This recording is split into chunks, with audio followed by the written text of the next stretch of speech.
The South Tripura District Administration today celebrated India's 77th Republic Day with a magnificent display of patriotism and cultural heritage at the Bilonia Vidyapit Mini Stadium. Minister Suklacharan Nuatia graced the event, unclearing the national flag as a chief guest. The event served as a central district-level program, bringing together citizens, students, and administrative officials.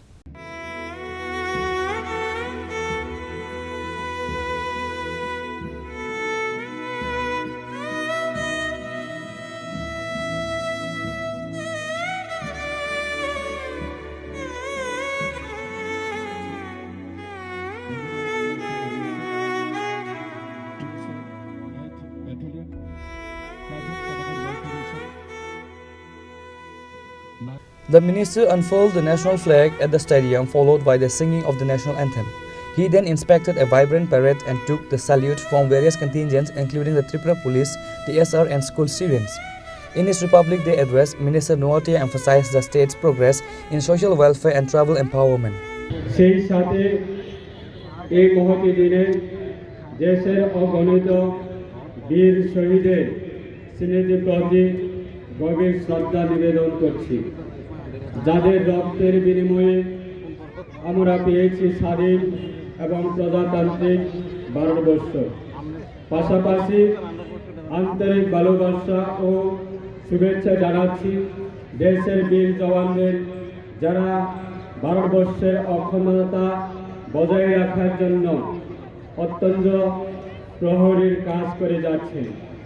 আপনারা সবাই জানেন যে দীর্ঘ 200 বছরের British নাগপাশ থেকে মুক্ত হয়ে 1947 সালের 15 আগস্ট আমাদের দেশ স্বাধীনতা লাভ করে।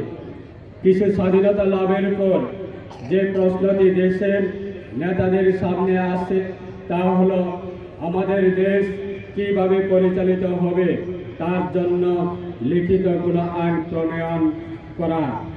সেই লক্ষ্যে সামনে রেখে ডক্টর বি.আর. আম্বেদকরের নেতৃত্বে গঠিত হয় গণপরিষদ এবং গণপরিষদের উপরেই দেশ পরিচালনা করার জন্য সংবিধান রচনা দায়িত্ব বর্তায়।